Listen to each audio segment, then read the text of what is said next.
Willa, tudo Olá, bem? Eu sou a Vanessa, meu nome é Vanessa Soares, eu trabalho com o educativo da Casa 1 e o Instituto Temporário de Censura. A gente está fazendo essa intervenção junto com a exposição Orgulho e Resistência LGBT na Ditadura. E estamos aqui com o Willa, que vai trazer para a gente seu processo de pesquisa, ele vai poder explicar melhor. Eu sou uma mulher cisgênera, não branca, estou com óculos grande transparente, o cabelo enrolado num lenço branco e preto, uso duas argolas pretas grandes e um vestido preto, e o fundo azul da parede de onde eu me encontro. bom, boa tarde. Boa tarde, Vanessa. Primeiro, agradecer pelo convite, agradecer pela oportunidade de discutir sobre assuntos que eu tenho me debruçado bastante ultimamente e me apresentar também. Eu sou o Willa, então, sou formado em História da Arte pela Unifesp e trabalho também no acervo Bajubá, que agora está instalado na Casa 1, no coletivo LGBT.me, enfim, alguns outros trabalhos paralelos que compõem essa pesquisa, que inclusive esse convite me deu a oportunidade de dar um tipo de corpo para ela, de escopo, né? Isso que é um pouco disso que eu vou compartilhar hoje.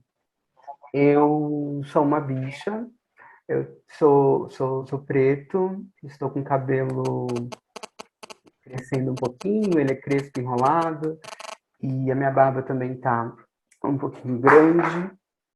Meu celular acabou de cair. Hoje eu estou com uma camiseta de botão preta e branca, assim, listradinha, como zebras. E atrás de mim tem uma parede laranja e um quadrinho, inclusive. Esse aqui eu pintei quando eu tinha uns 6 anos, talvez 7, não sei, alguma coisa assim na infância. E esse outro foi um presente de uma amiga. Um é mais colorido e tem uma pseudo-representação de Maria e Jesus no colo. Eu não vou aproximar por motivos de vergonha mesmo. E o outro é uma pessoa recostando nas costas de outra.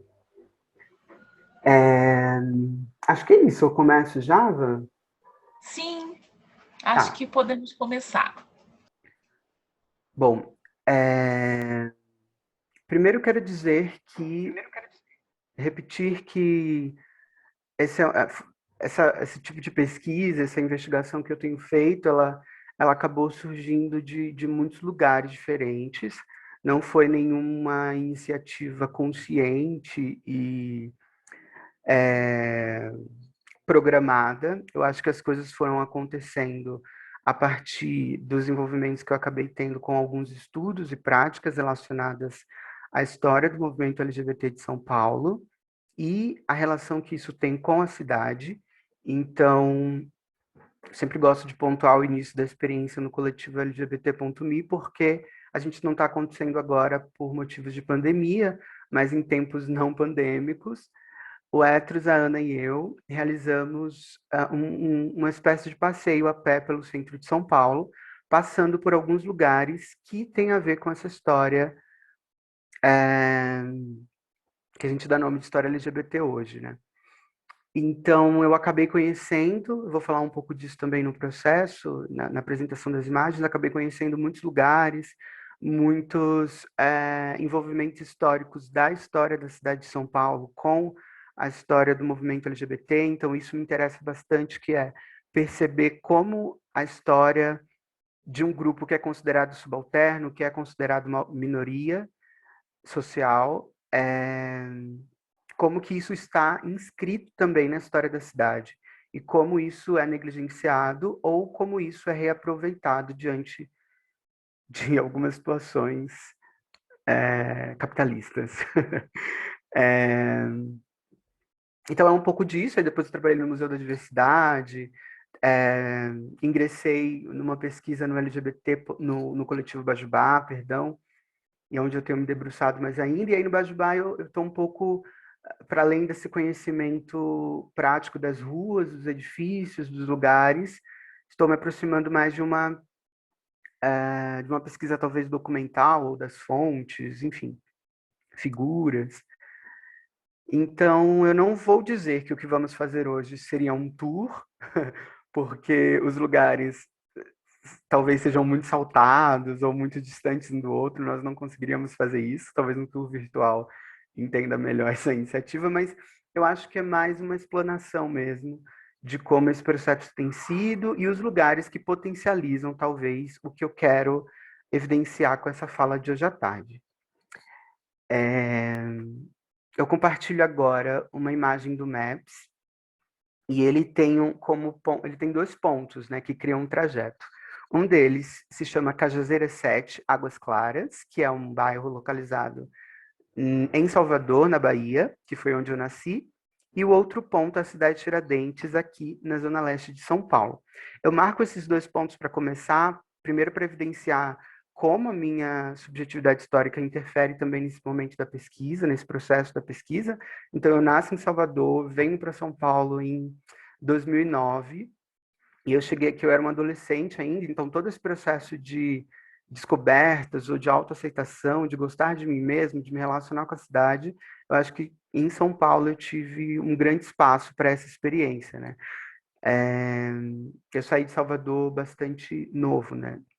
Acho que eu tinha 13 anos, 14 no máximo. Então, esse é um primeiro trajeto. Ele é específico porque a gente vai voltar nele depois, mas eu queria começar com ele para que nós percebêssemos, inclusive, o quanto isso faz parte de um espectro maior também, né? Que seria essas diferentes regiões do Brasil, que têm suas diferentes histórias e diferentes modos de lidar com essa história LGBT, mas em que algum grau compõem essa história nacional, né?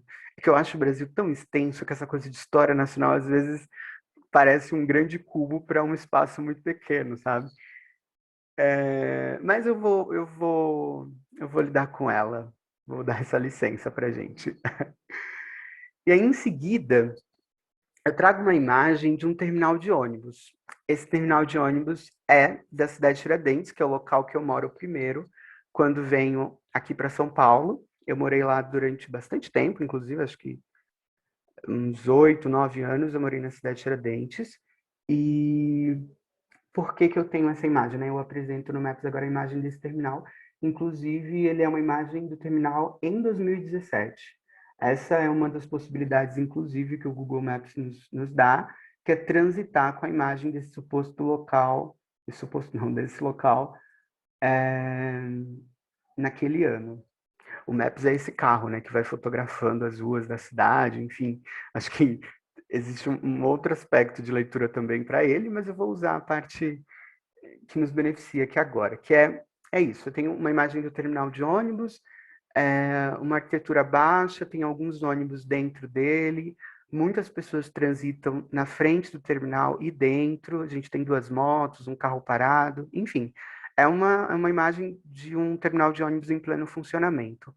Eu trago ela porque foi exatamente nesse terminal a primeira vez em que eu tive algum tipo de pensamento voltado para essa história muito específica de São Paulo, né? Eu estava nele em junho de 2017, pronto para pegar um ônibus e ir para a parada LGBT de São Paulo. E eu lembro de que naquele dia eu tinha uma impressão muito diferente do terminal de ônibus, porque ele normalmente, frequentemente, ele é isso, frequentado por trabalhadoras, trabalhadores, estudantes, como o terminal de ônibus da cidade de Tiradentes também é muito circular pensando no bairro, a gente acaba encontrando também muitas crianças, famílias, enfim, é um lugar super comum de se frequentar para quem mora no bairro. E naquele dia ele estava absurdamente colorido, absurdamente cheio, pessoas vestidas de muitas roupas que eu nunca tinha visto e pessoas que estavam saindo da cidade de Tiradentes para ir para o mesmo lugar que eu, que era a parada. O meu primeiro susto talvez foi onde moram essas pessoas. Onde elas estão, sabe? Eu queria ter visto elas antes. Como assim? E uma outra questão que eu me perguntei muito foi: o quão grande ou atraente era, então, essa parada LGBT de São Paulo, né? E quero lembrar também que a cidade de Tiradentes, ela não é próxima eu considero quase um município a cidade de Tiradentes, de tão longe, porque é isso, né? São Paulo tem uma magnitude também, e tem uma grandeza, né? E, por exemplo, do terminal da cidade de Tiradentes até a Avenida Paulista, que é onde acontece a parada, eu lembro de demorar, na época, umas 2 horas. Isso porque eu estou contando com um dia que não é dia útil e no horário, talvez, não horário de pico. A gente precisa ir para algum metrô mais próximo, na linha vermelha, talvez, e aí, então, pegar esse caminho que talvez seja mais genérico, né, da linha amarela até a Paulista. Mas, enfim, é um caminho longo. São 30 quilômetros, eu acho, pelo que eu tinha visto aqui. E agora eu compartilho, então, esse processo, né, esse caminho dentro mesmo de São Paulo, que seria do terminal da cidade de Tiradentes até esse lugar da Avenida Paulista. Eu nunca tinha ido para a parada, então era realmente a primeira vez que eu estava não só lidando com ela, mas lidando com o movimento da cidade em relação a ela. Porque eu também não estava na cidade, pelo menos não lembro, no dia da parada, né? Ocorreu de eu sempre estar, ou não tinha, enfim, prestado tanta atenção. E eu percebi que aquele cenário do terminal ele foi se repetindo. No terminal do ônibus, do metrô, dentro do metrô, nas transições, ou seja, a cidade parecia respirar alguma coisa diferente naquele dia. Eu falei, nossa, realmente essa parada LGBT é a grande parada LGBT.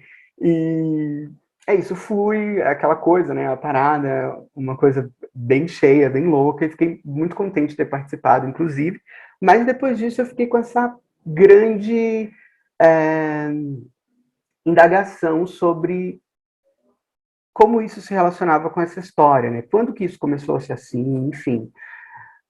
E aí foi me envolvendo com LGBT, como eu tinha dito, e com o acervo que esses outros lugares, talvez que eu já conhecesse, mas que começaram a ganhar outros significados, assim como, por exemplo, a gente tem da Avenida Paulista, né?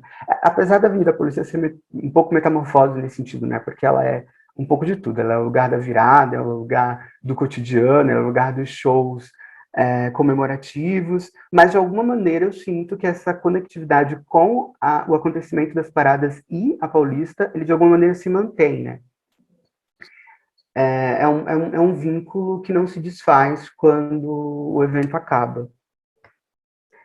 E esses outros lugares, então, que a gente passa agora, acho que eles tentam dar conta desse marco histórico que, de alguma maneira, a comunidade LGBT tem com este lugar, e uma disputa, eu vou chamar assim, sempre uma disputa sobre qual história eu não contar, como nós vamos continuar vinculando a memória desse lugar, enfim. E para essa imersão, a primeira imagem que eu trago também do Maps é de uma região, de uma rua ali, próximo do metrô da Santa Cecília, e a gente que tem na direita um viaduto bem grande, ele é um minhocão, e aqui em frente, no centro da imagem, a gente tem um prédio, né, que hoje está pintado de branco, ele tem essa lateral toda branca. Ocorre que, enquanto nós fazíamos o tour, inclusive, 2017, 2018, esse lugar era um pouco diferente. Inclusive, ele era dos locais que a gente parava para conversar sobre a presença da manifestação artística pública, da arte urbana relacionada à comunidade LGBT na cidade de São Paulo hoje. E é era, né, um mural lindíssimo que se chama Arte Resiste. Ele foi patrocinado pela empresa Absolute, a sua feitura foi patrocinada na época, e o que nós sabemos é que havia um tipo de aluguel anual que essa empresa pagava para esse prédio para se manter essa pintura ali. Ocorreu que em 2019, ou 2020, né, gente? A gente está em 2021.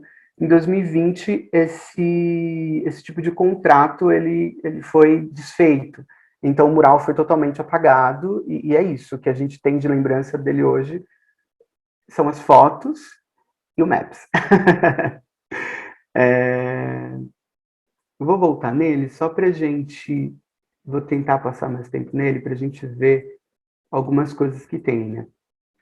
Ele traz no centro 3 cantoras contemporâneas, a Lin, a Virginia e a Açucena. A Lin é uma cantora solo, a Virginia e a Açucena compõem a que antes era a banda a Bahia as Cozinha Mineira, eu não sei se a Cozinha Mineira saiu, mas enfim, elas são cantoras, e a gente tem muitas metáforas em volta dessas 3 protagonistas da pintura, né? A gente tem um grande movimento à esquerda de humanos misturados com outros, com cabeças de animais, meio que apontando, parece que eles estão discursando alguma coisa que não gostam, inclusive, do que vê. Eu gosto da brincadeira que esse mural faz com esse rosto de animal, rosto de pessoa.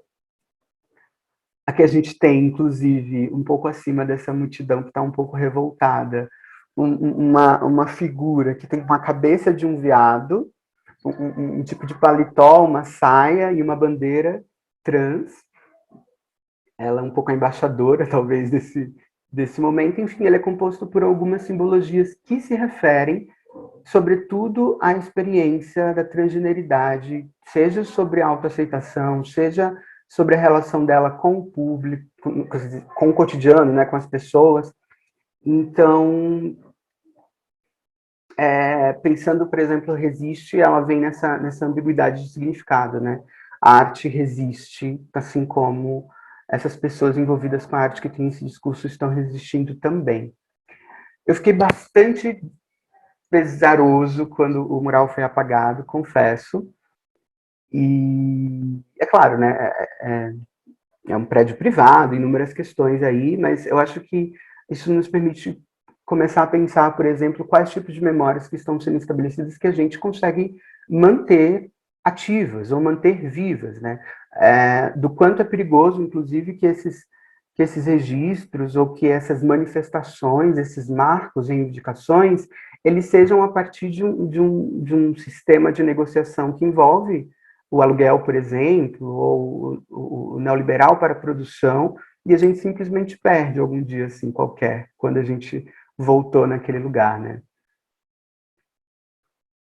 Digo isso pensando no quanto, por exemplo, em contrapartida, a gente consegue recorrer a alguns documentos que nos ajuda a compreender, né? Quando parte dessa história pública, desse evento público, como é a parada. Eu trago agora a o flyer, um tipo de flyer de divulgação da primeira parada que aconteceu aqui em São Paulo, que foi em 97. Em 96 aconteceu um tipo de marcha, um evento ali na Praça Roosevelt, e foi em cerca de 200 pessoas em 96, mas a gente considera, por conta talvez, da nomenclatura, mesmo na divulgação, a gente, então, lida com esse ano de 97 como essa primeira parada, né? E a gente tem, inclusive, as siglas de LT ainda, nesse momento de 97, né, que são as gays, lésbicas e travestis, Dia Internacional do Orgulho, pensando também nessa relação do Dia da Parada do 28 de junho com uma relação mais internacional, ou mesmo do que essa data significa no Brasil e fora dela. E o tema foi Somos Muitos, estamos em todos os lugares, em todas as profissões. Eu gosto muito desse tema, inclusive. E, enfim, você não pode perder, fala do horário, dos apoiadores, e essa frase embaixo é muito boa, que é venha montada, desmontada, fantasiada, casada, descasada, solteira, de bota ou de tamanco. Afinal, quem vai notar você no meio da multidão? Então, era já um pouco desse aspecto do espetáculo ou da apresentação pública, né, de muitas pessoas de São Paulo, e eu fico pensando que o trajeto naquele momento era bem diferente do que eu experimentei em 2017, 20 anos depois. Então eu fico pensando assim, nesses ônibus, nesses lugares, né, como todos esses ambientes ficaram depois disso, ou durante. A gente tem uma foto, então, de um grupo que segura uma faixa, que ainda é dessa parada de 97, com o lema Lugares em Todos Lugares e Profissões, e que fotos da, da realização do evento, né? A parada tem essa coisa também, né? Primeiro, acho que tem que gostar, né? A parada tem uma característica muito intrínseca a ela, que é uma passeata, festa, celebração no meio de uma rua. Então, essa é uma proposta inerente à realização da parada. Então, né, acho que você precisa minimamente gostar disso. Os adeptos, por exemplo, do carnaval, já é é diferente de um seminário, é diferente de qualquer outra coisa que se possa fazer para pensar a comunidade LGBT. Eu, particularmente, gosto muito da rua e gosto muito da festa de rua, então é esse momento que todo mundo parece muito próximo, muito amigo, a gente se encontra, existe essa circularidade, né? Que a gente tem essa foto icônica, mas eu trouxe ela principalmente porque eu lembrei do carnaval de 2000, falei do carnaval agora, eu lembrei do carnaval de 2018, talvez. E na imagem a gente tem um carro da Protege, acho que é um seguro, né? Não sei muito bem o que é esse carro. Isso aqui é um carro perigoso, que carrega dinheiro e que as pessoas não podem tocar e nem estar perto dele. E a gente tem uma pessoa montadíssima em cima, com um tecido vermelho, uma bota preta, talvez um chapeuzinho com chifre, parecer alguma fantasia que lembre o inferno, ou alguma coisa assim, com essa brincadeira com a figura da demônia, ou da diaba. E essa outra, que mostra duas pessoas, uma inclusive segurando um pet, na frente de um ônibus, né? Perdizes. A polícia é esse lugar também, né? Fico pensando que, inclusive, os ônibus não paravam, talvez, nesses primeiros momentos. Hoje a gente tem a Avenida Parada, né? Imagina. Avenida Paulista, São Paulo acontecendo e a parada LGBT também. Essa é uma outra foto mais atual, se não me engano é de 2012, talvez, da concentração durante a parada em frente ao MASP, que é o Museu de Arte de São Paulo, que fica na Avenida Paulista também. Ele já tem essa característica mais que a gente conhece, né? Dos trios decorados com os balões, as cores do arco-íris muito presentes. A gente vê, inclusive, dois trios relativamente próximos e uma bandeira enorme que se estende aqui até... A gente não consegue ver o fim dela na parte inferior da foto.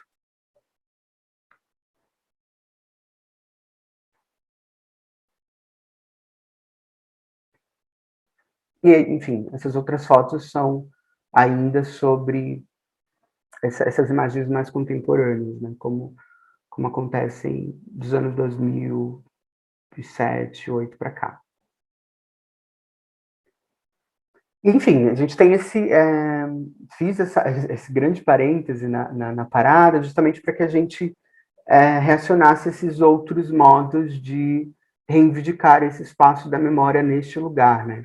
Reivindicar o acontecimento também de eventos e de pessoas importantes para a história de São Paulo, barra história LGBT, que muitas vezes são desvinculadas desses lugares. Um exemplo de fixação de um certo evento ou acontecimento, enfim, é o Cine Arouche 24 horas. O Cine Arouche, eu trouxe uma outra imagem aqui, eu vou começar por ela, que é do Coliseu Paulista, que durante a década de 20 e 30, no centro de São Paulo, se tornou um grande cinema de rua. O Coliseu é o prédio, a UFA era esse cinema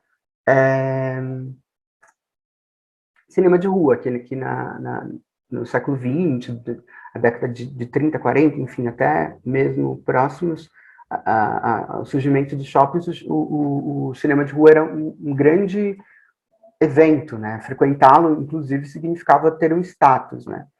Então, o Coliseu abrigava esse cinema, e uma das partes desse cinema que ficou remanescente até os nossos dias é o tal do Cine Arouche 24 horas.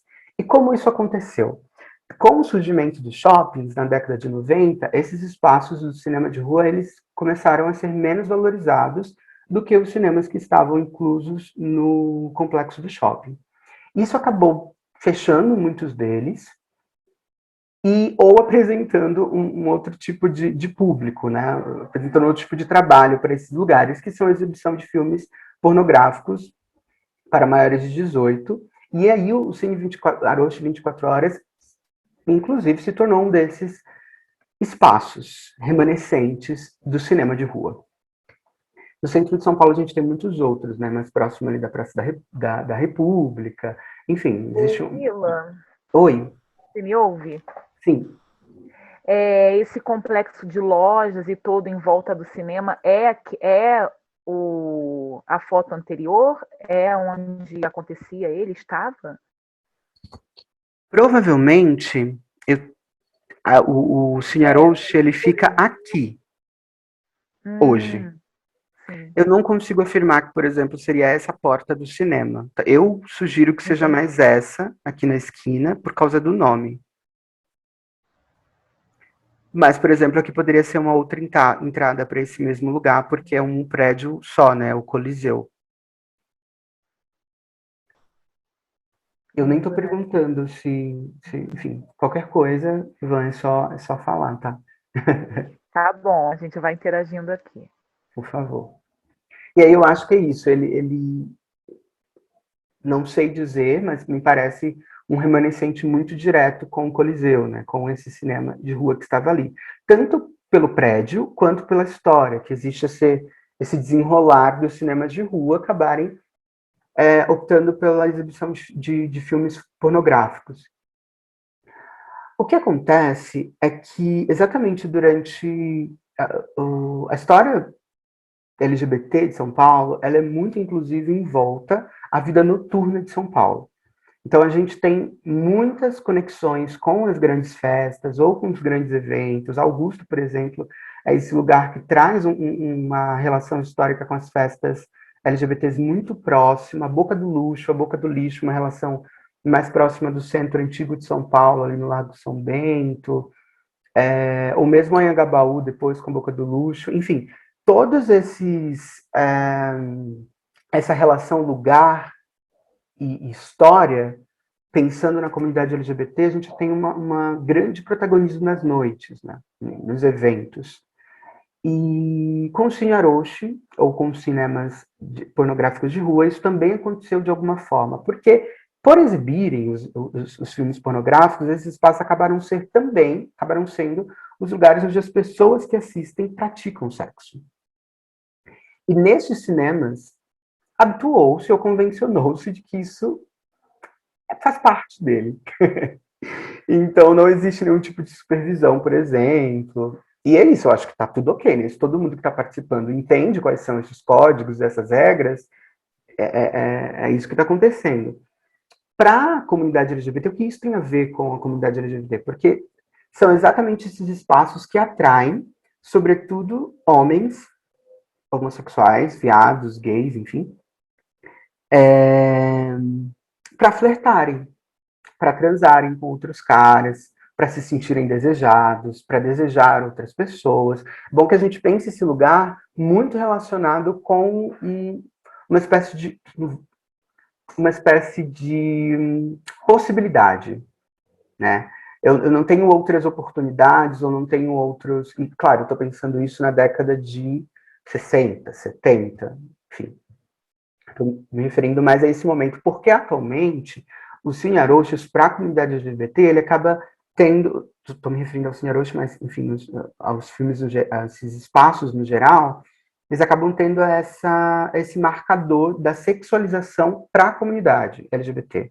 Então é isso, tudo que tem a ver com a gente tem a ver com sexo. A gente só sabe falar sobre sexo. A gente só tem evento e assunto sobre sexo. Então eu acho que existe essa espécie de cuidado hoje que nós temos tido com os discursos sobre a prática sexual, ou sobre, enfim, a pegação, o que é muito válido, inclusive os banheirões e toda essa cultura da pegação pública tem, inclusive, intimidade com essa parte da história LGBT que eu estou comentando aqui, que são esses espaços onde, ou pelo gênero de coisa que eles fazem, ou pelo grau de perdido, se a gente for pensar, por exemplo, no Ibirapuera, né, esse lugar amplo, ele acaba sendo, então, o abrigo perfeito para que essas experiências possam acontecer. E o Cine Arouche está lá. até hoje. Se a gente for no Largo do Arocho, a gente encontra esse cinema lá. Óbvio que,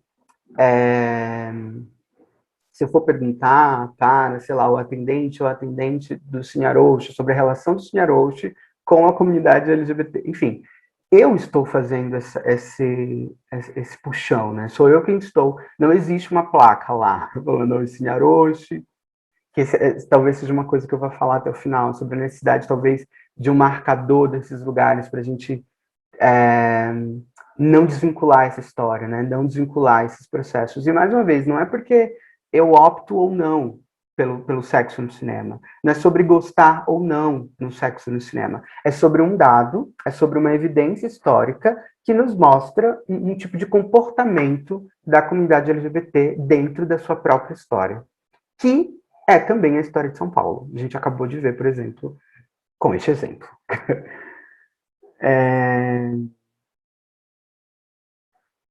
E aí, pensando nesses outros lugares que permanecem, tem um outro lugar no centro, que é a Praça Darcy Penteado, que eu gosto muito de pensar exatamente porque ela faz uma referência direta, né? O nome da praça foi de um artista, multiartista, que viveu aqui em São Paulo na década de 70. Acho que ele se mudou para cá um pouco antes, ele é de São Roque, do interior, que foi o Darcy Penteado. O Darcy foi pintor, cenógrafo, teatrólogo, cinegrafista. Ele fez muita coisa. É aquele tipo de gente que você vai descobrindo as coisas que essa pessoa fez durante a sua vida, né?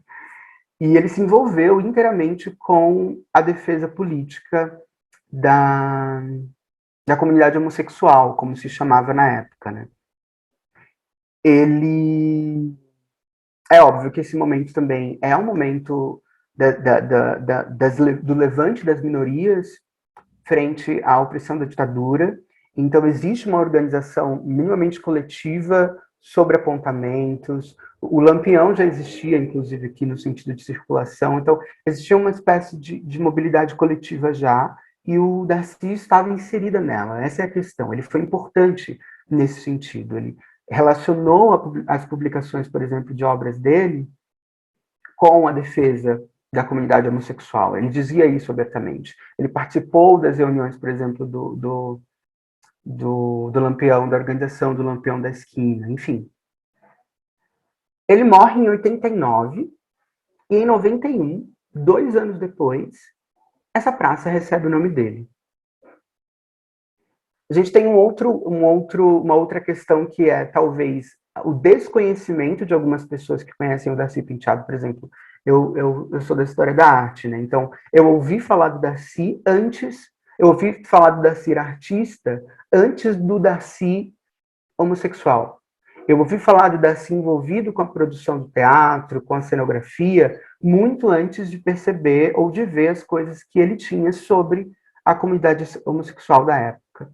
Então, é possível, por exemplo, que essa relação da Praça Darcy seja, por sua importância cultural, se a gente for usar esse nome, mas existe, inclusive, um esforço atual, tem existido, para que essa praça não seja doada dessa história, dessa memória, que é uma história da ditadura aqui em São Paulo, que são as grandes perseguições urbanas, as operações Tarântulas, enfim, existe um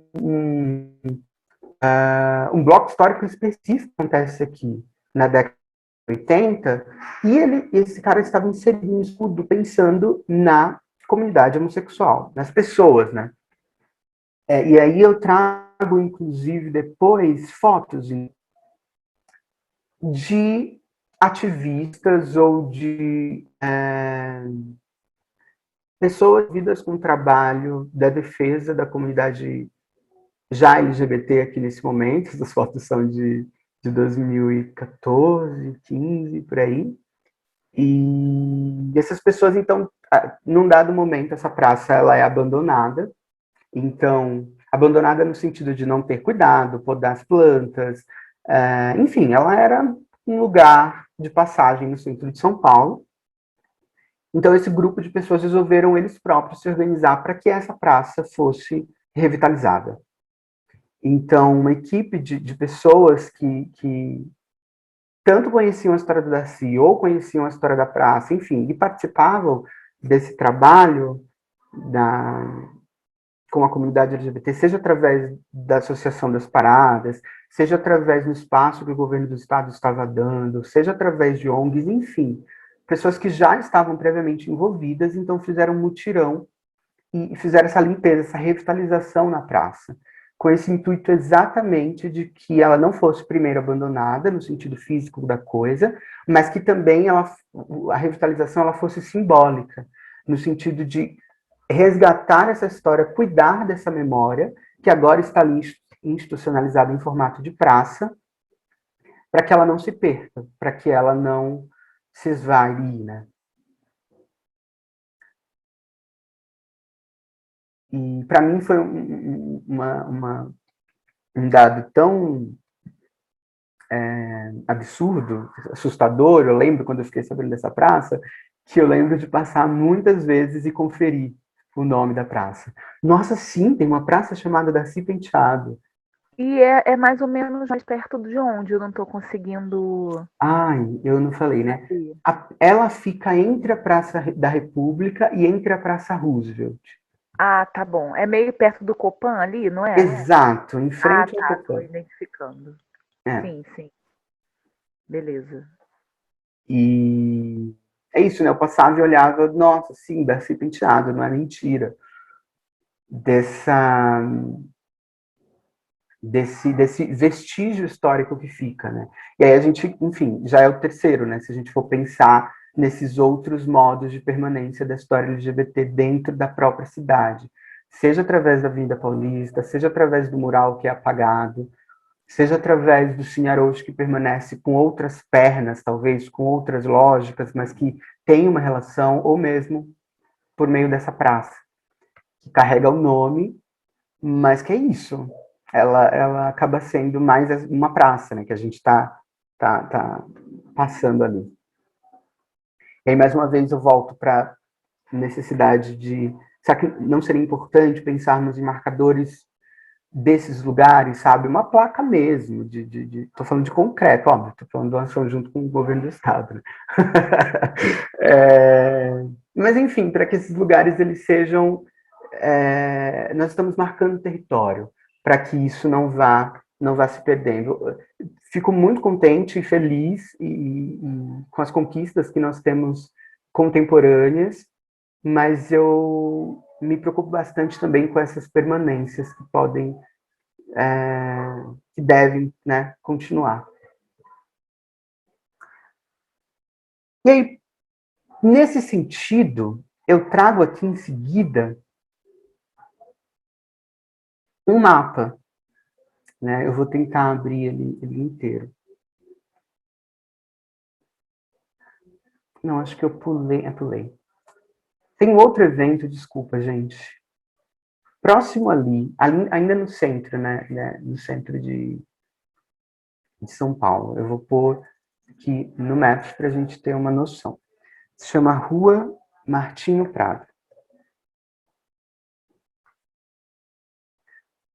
Na Rua Martinho Prado, ali ainda no centro de São Paulo, ele fica um pouco... essa rua fica um pouco depois da Praça Roosevelt.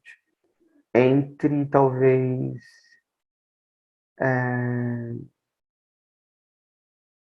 a Bela Vista e a Praça... essa parte do centro, né? República, Praça Roosevelt, enfim.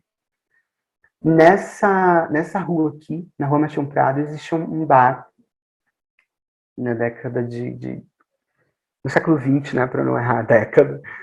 O Ferros Bar,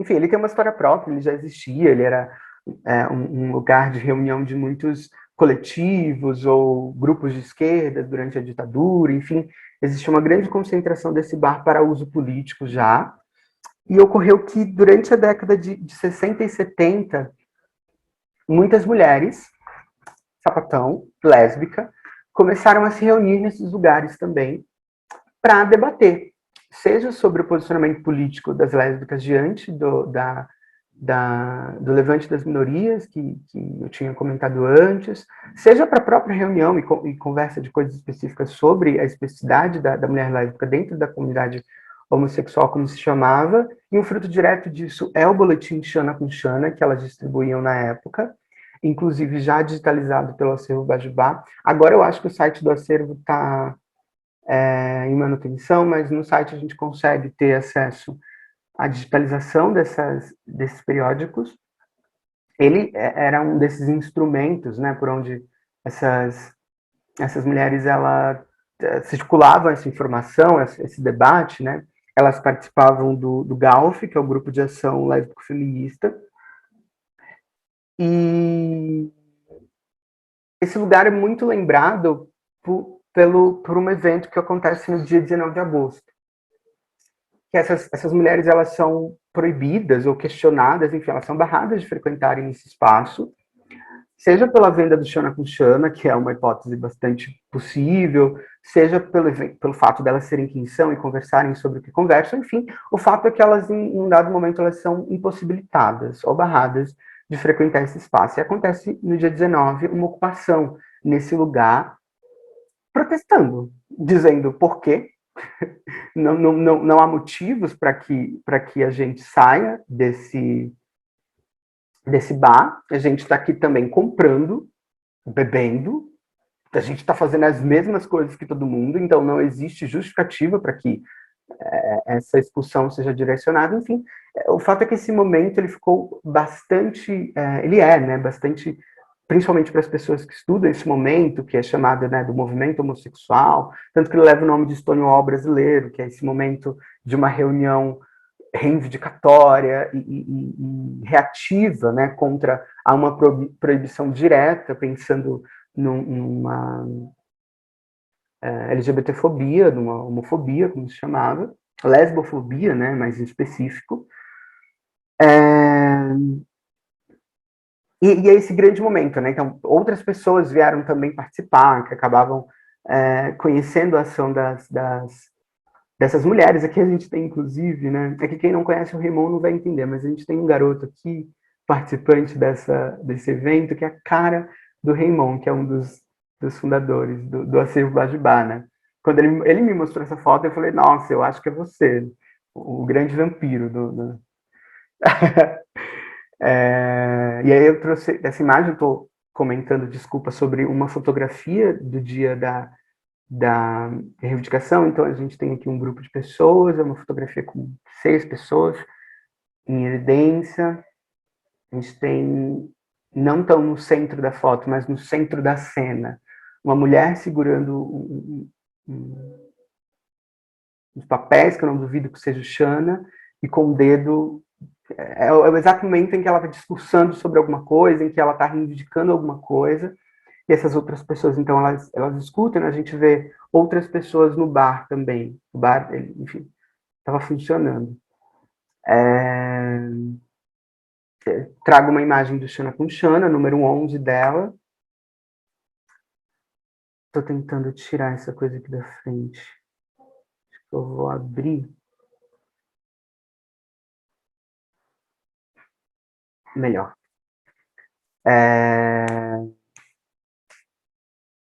Enfim, um exemplo de uma das capas, né? Então, tem 2 figuras na frente da capa, com 2 mulheres, né, que estão de mão dada, elas se olham, e na frente tem em cima da cabeça delas, parecem ao mesmo tempo um tipo de vaso, né, aquela coisa de carregar a coisa na cabeça, mas ao mesmo tempo parece um pouco planeta, um pouco dessa mistura, né, um pouco dessa divindade.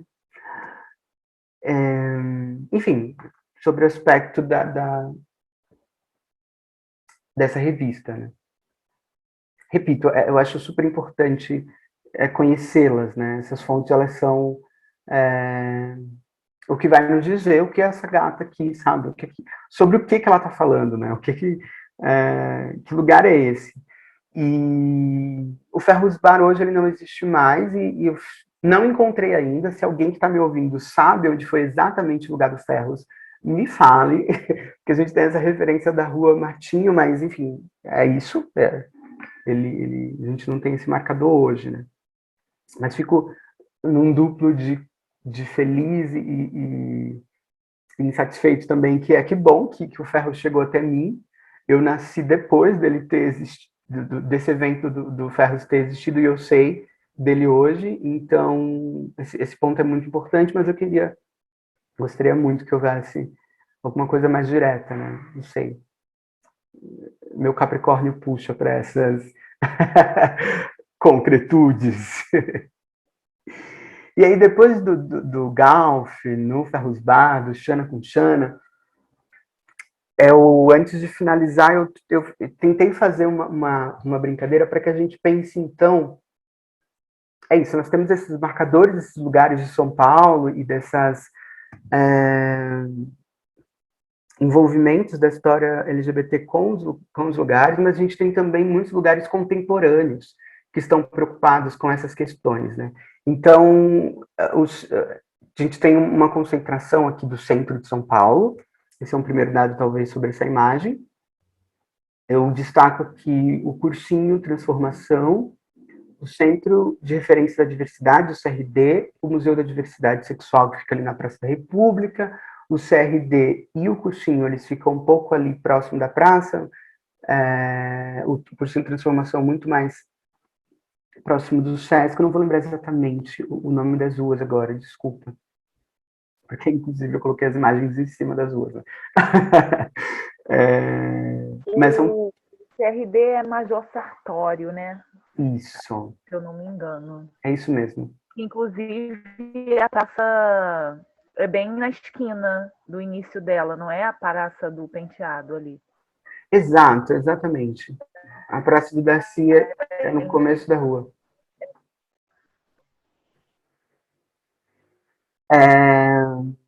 Que são esses lugares também diversos. A gente tem naturezas diferentes aqui também, né? O cursinho Transformação é um cursinho preparatório para formação, né? No sentido pedagógico da coisa. O Centro de Referência da Diversidade é um centro de referência, então é esse lugar, esse órgão, né? Que gere, que media, talvez, as questões mais burocráticas das frentes públicas em relação à defesa dos direitos LGBTs e a própria comunidade. Então, você consegue muitas informações lá sobre espaços que você pode ir, onde você pode denunciar, quais eventos que a gente pode frequentar, enfim. O Museu da Diversidade, que é um museu, ele fica dentro do metrô República. Ele é um museu público, ele é gerido pelo governo do estado de São Paulo. E aqui mais para baixo, mais próximo aqui do Bela Vista, né, pensando nesse outro lado do centro, a Casa 1 e o acervo, inclusive, que está dentro do galpão agora, né, a parte física dele. Então a gente tem esse tipo de atuação, né, tem esse mapeamento contemporâneo, inclusive, de quais caminhos nós estamos seguindo, ou de quais percursos nós estamos seguindo para lidar com a questão não só da história, mas com o cotidiano, né, com essa coisa mais da ordem prática da comunidade LGBT. E pensando nisso, eu trago um outro exemplo agora, pensando nessa maximização da cidade, que a gente deixa de pensar no centro e a gente começa a pensar na cidade como uma cidade, né? São Paulo, ela é complexíssima, inclusive em relação aos municípios que estão próximos a ela. Então, por exemplo, hoje eu moro em Carapicuíba, então eu não estou em São Paulo, mas eu sinto que eu estou em São Paulo, né, gente? Eu estou em São Paulo, eu pego um trem e eu estou em São Paulo. Existem esses links, né, e aí, óbvio que existem muitos, né, não estou dizendo que não existem coletivos ou grupos artísticos, acolhimento, enfim. A periferia da cidade de São Paulo, inclusive, pensando nessa grandeza da cidade, ela é absurdamente rica, tanto de iniciativas quanto de grupos, né? A gente, ocasionalmente, tem alguma coisa que você conhece hoje que você fala, como? Que eu não conheci isso antes, sabe? Eu morava em tal lugar, como que eu... Enfim, é muito frutífero nesse sentido, a complexidade da cidade. Mas eu uso o exemplo do Centro da Cidadania LGBT, porque ele parte de uma ideia singular, ele parte de uma ideia única. Ele é também um tipo de desdobramento das frentes de defesa dos direitos LGBTs no governo do estado e no município. Então, o Centro de Cidadania recebe verbas e é gerido. Eu vou já explicar isso. Recebe verbas e é gerido diretamente pelo governo do estado ou do município, mas isso acontece como acontece hoje em dia, que é a gente abre um edital para alguma empresa fazer. Então, as famosas OS ou as famosas empresas particulares no sentido de gerir, né, ou do RH, enfim. Então, todos esses espaços acabam sendo participantes dessa dinâmica muito mais próxima, por exemplo, a da Absolute, do que a da Praça Darcy Penteado. Porque é isso, essas empresas podem falir, essas pessoas podem ser demitidas, mas existem esses lugares, é o que eu quero dizer agora. A gente tem um centro de cidadania LGBT na Zona Norte, eu anotei aqui para não perder. A da Zona Norte fica na Casa Verde, a da Zona Sul fica em Santo Amaro, a Zona Oeste fica na Lapa, Leste em São Miguel, e no centro, antes ele era um lugar à parte, mas hoje ele está dentro do CRD, que é aquele outro lugar que nós tínhamos comentado. Então, o centro é isso, ele parte desse lugar comum, então todos precisam funcionar com o mínimo de equidade, pensando em como lidar com as questões da comunidade LGBT. Então, espera-se, por exemplo, que a mesma maneira como o Centro de Cidadania LGBT da Zona Leste lide com a questão, sei lá, ou da não moradia, ou do apoio psicológico, enfim, cursos, formação, procura de emprego, todas essas questões, teoricamente, precisam ser lidadas de uma maneira muito similar. Isso é importante porque as iniciativas, muitas vezes, elas funcionam na ordem prática da coisa, que é vamos lá e vamos acontecer, mas eu acho que é isso, a comunidade LGBT ela é complexa por si só, existe uma complexidade na gente, no quesito de lidar com as situações, que eu acredito muito que criar um chão comum para lidar com essas situações nos ajudem a ser mais eficazes, a errar menos, a sermos mais propositores, a sermos mais eficientes. Então, esse é o maior benefício, acredito, dessa rede de centro de cidadania LGBTI da cidade de São Paulo.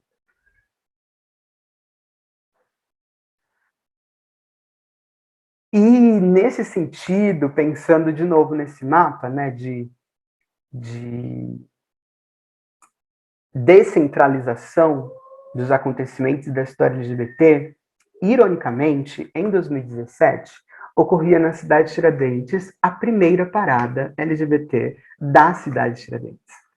Ela não aconteceu em junho, ela acontece um pouco mais tarde, acho que justamente para não ter essa competição, né, sobre qual ir ou não. E desde 2017, ela aconteceu em 2017, em 2018, em 2019, paradas anuais na cidade de Tiradentes, com, enfim, shows, apresentação, festa.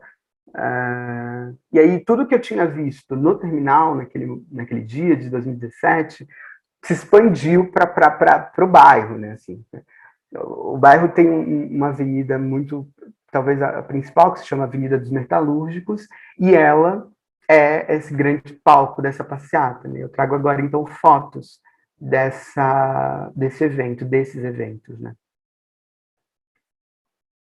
Então, de novo, eu fico pensando no quanto a descentralização dos acontecimentos em relação a essa história, ela, inclusive, vai nos apresentar um outro modo de lidar com o evento. Nós estamos falando de uma parada que é num bairro, na periferia de São Paulo, que tem muitas casas em volta. A gente não está falando mais da Paulista, a gente não está falando mais do centro de São Paulo, a gente está falando de outras coisas, né? Inclusive locais que essas pessoas que estão agora já conhecem intimamente.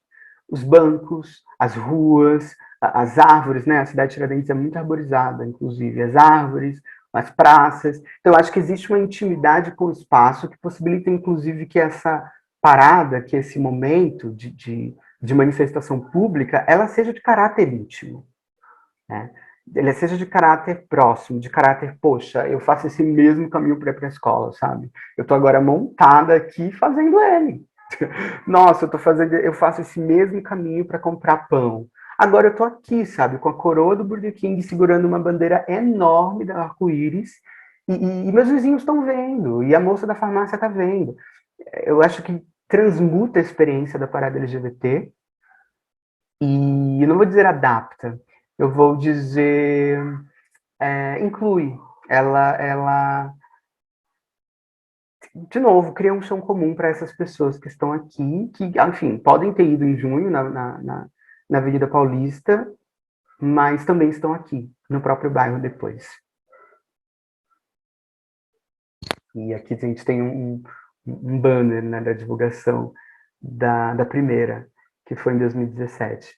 Aí já tem a parada LGBTQIA+, Cidade Tiradentes é L, já é bem diferente do nosso GLT lá de 97.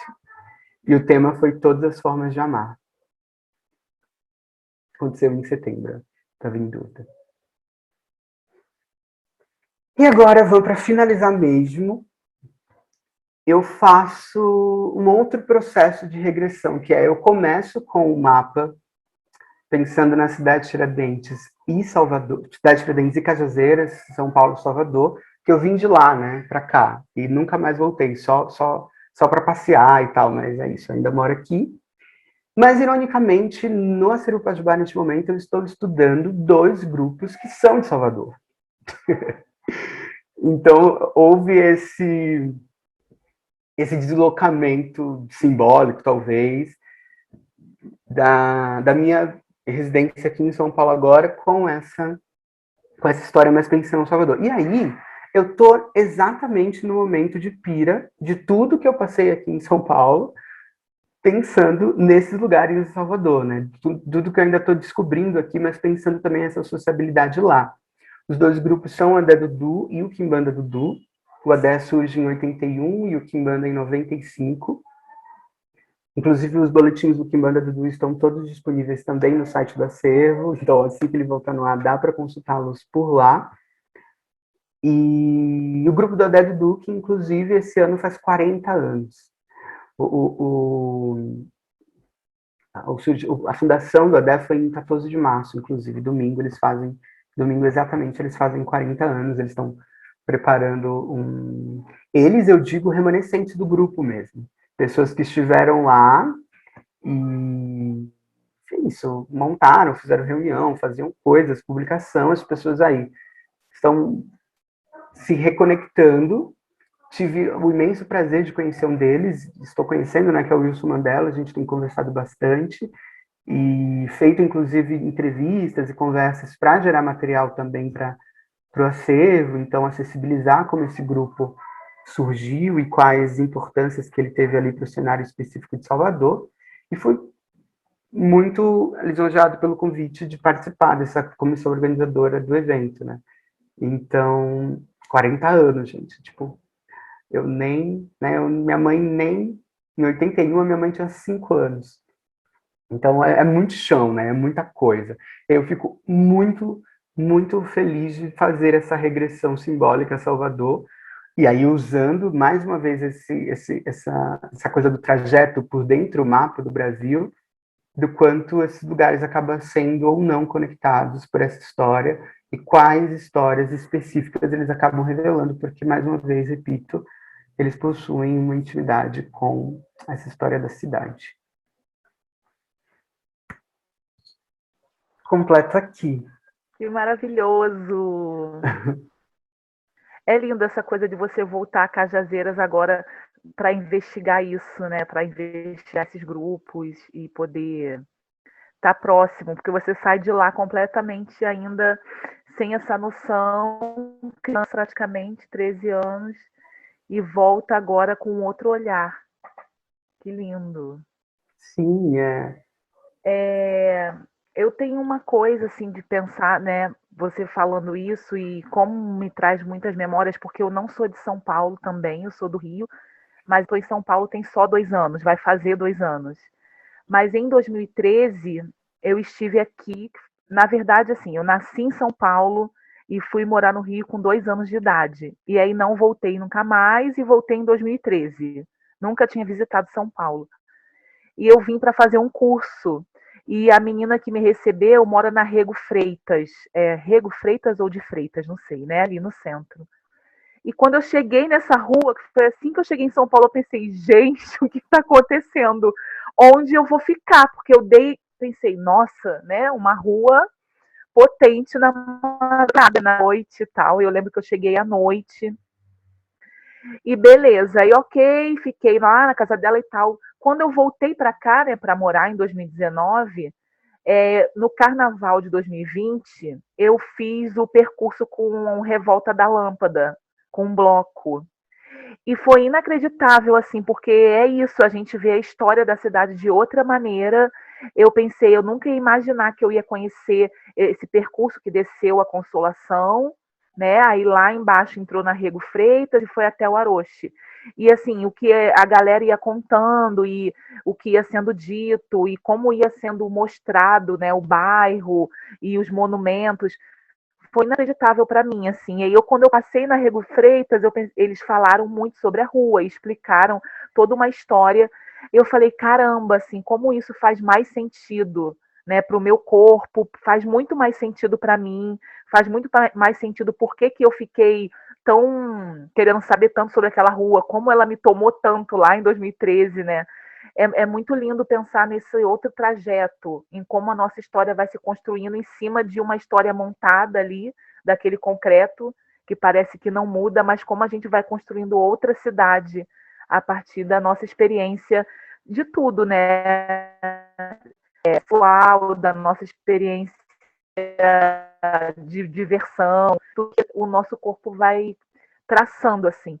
Então é isso, tipo, quando você fala da praça, que eu nem sabia que tinha essa que existia essa aqui, era a pracinha ali, eu já conecto com o CRD, porque é um espaço que eu, né, vou com a galera da casa e tal.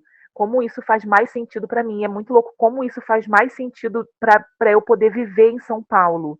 A cidade faz outro sentido para mim, quando eu me conecto com esses pontos. E é isso, Total. é esse caminho, né, a partir da nossa identidade também, né? E eu fico pensando o quanto é importante que essas redes de trajetos da cidade elas sejam feitas também.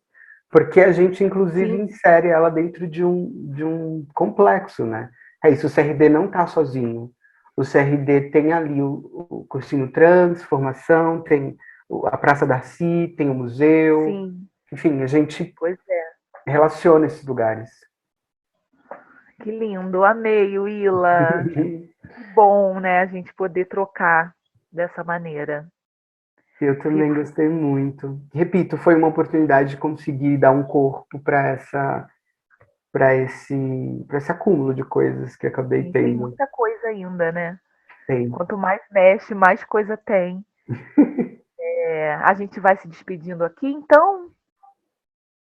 Acho que sim. Bom, eu ia falar para as pessoas, né, para poderem conhecer a exposição, mas nesse momento a gente volta à fase vermelha, na cidade de São Paulo, então a gente não está podendo mais visitar a exposição, mas aqui no site do Instituto Temporário de Pesquisa tem muita coisa legal, muito material de áudio, de texto e aulas sobre, né, partindo da exposição, então acho que dá para a gente descobrir bastante, mesmo sem poder, talvez, quem não conseguiu visitar ainda.